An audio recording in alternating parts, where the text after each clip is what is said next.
Sekarang ini varietas padi yang dibutuhkan adalah varietas padi yang tahan terhadap impor.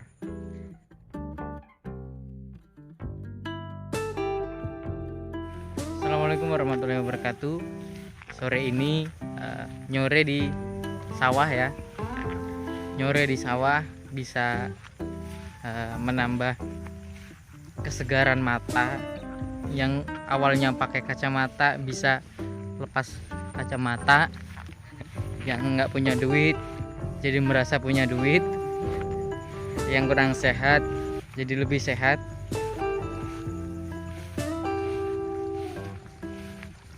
Sore hari ini saya sengaja menyempatkan jalan-jalan ke sawah untuk melihat padi yang bulan Januari kemarin ditanam, tepatnya tanggal 25.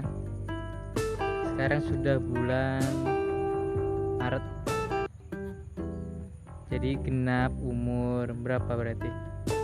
Februari, genap umur 2 bulan. Nih seperti yang di belakang ya padinya. Kita akan keliling untuk melihat padinya. Ini teman-teman padinya. Kalau bahasa orang sini namanya jebul ya.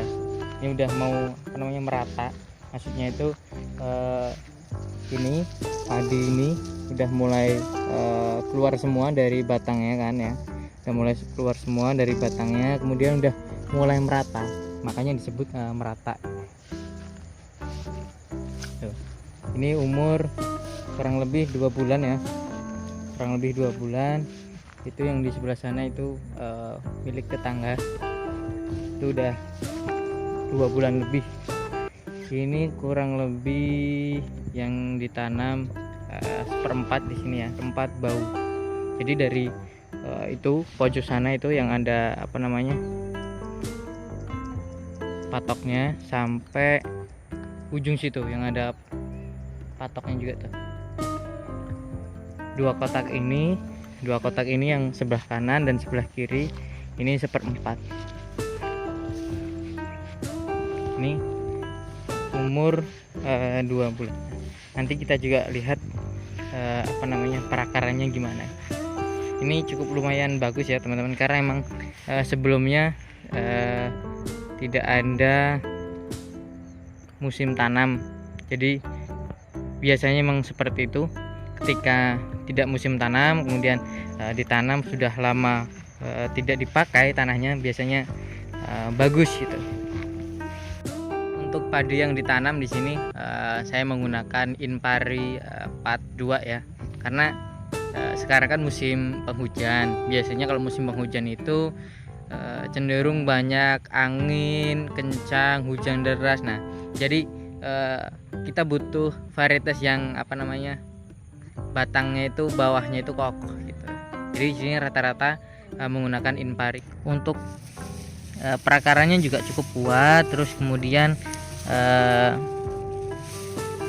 pertumbuhan batangnya juga banyak ya, lebat nih. Nih teman-teman bisa lihat tuh, cukup lebat ya. Nih cukup lebat juga. Nih cukup lebat juga nih teman-teman, bisa lihat sendiri.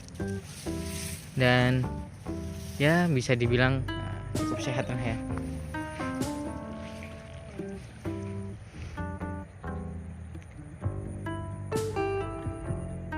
Kalau untuk jenis padi-padi yang lain ya saya nggak begitu tahu ya, nggak begitu mengerti ya.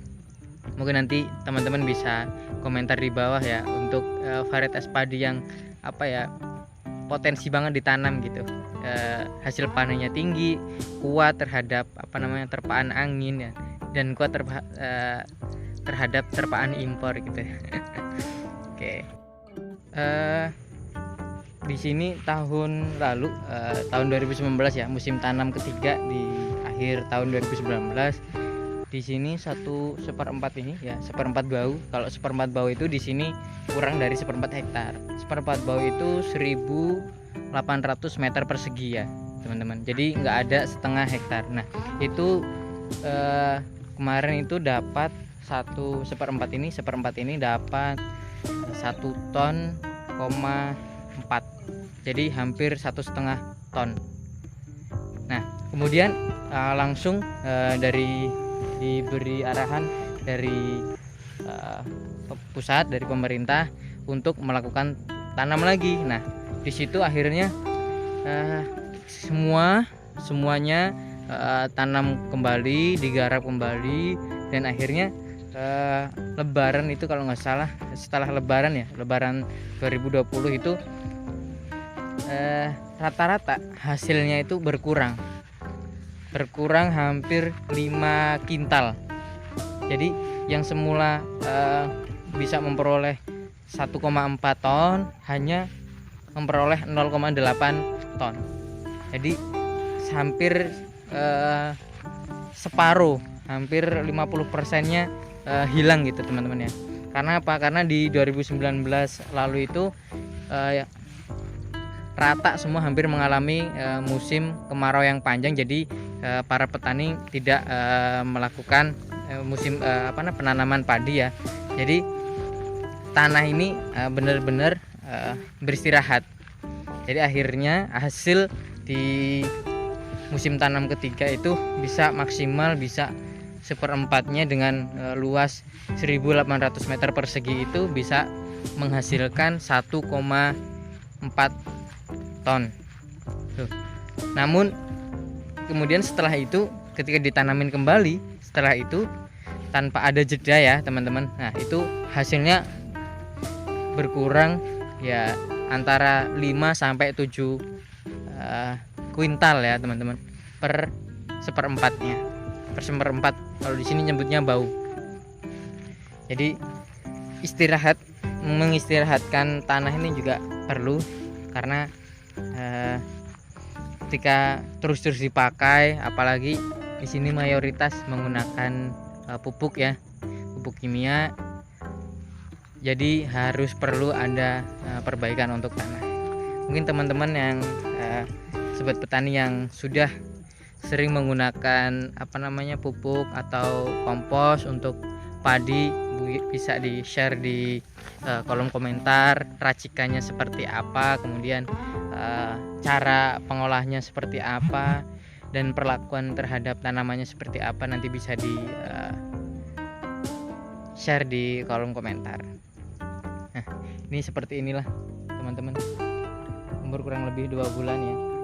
Insya Allah setelah Idul Fitri nanti atau sebelum Idul Fitri bisa panen dan Lebaran dengan hasil panen, beli baju, beli kue, apalagi ya terserah teman-teman. Paling enak emang nyore nongki itu di pinggir sawah sambil dengerin kicauan burung-burung yang ingin pulang ke sarangnya, mendengar percikan air dari aliran gitu ya. Ini adalah suasana yang mungkin banyak dirindukan para perantau dari kampung yang saat ini sedang merantau. Semoga ini bisa mengobati rindu-rindu kalian ya. Suasana kampung, suasana pedesaan, suasana persawahan, bisa memandangi lautan padi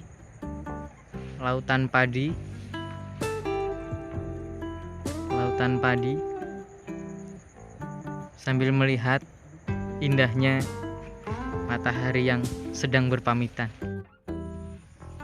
Sekarang ini yang belum bisa ditemukan itu bukan padi yang hasilnya luar biasa, padi yang potensinya luar biasa, tahan terhadap hama dan bencana kan ya.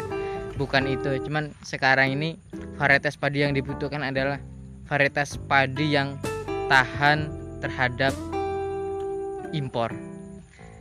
Padi atau beras yang kuat terhadap terpaan impor, terhadap terpaan kebijakan yang tidak adil bagi para petani. Itulah varietas padi yang harus dikembangkan untuk saat ini. Mungkin teman-teman bisa share ya, padi apa yang memenuhi kriteria tersebut. Terima kasih. Sampai berjumpa di video selanjutnya. Assalamualaikum warahmatullahi wabarakatuh.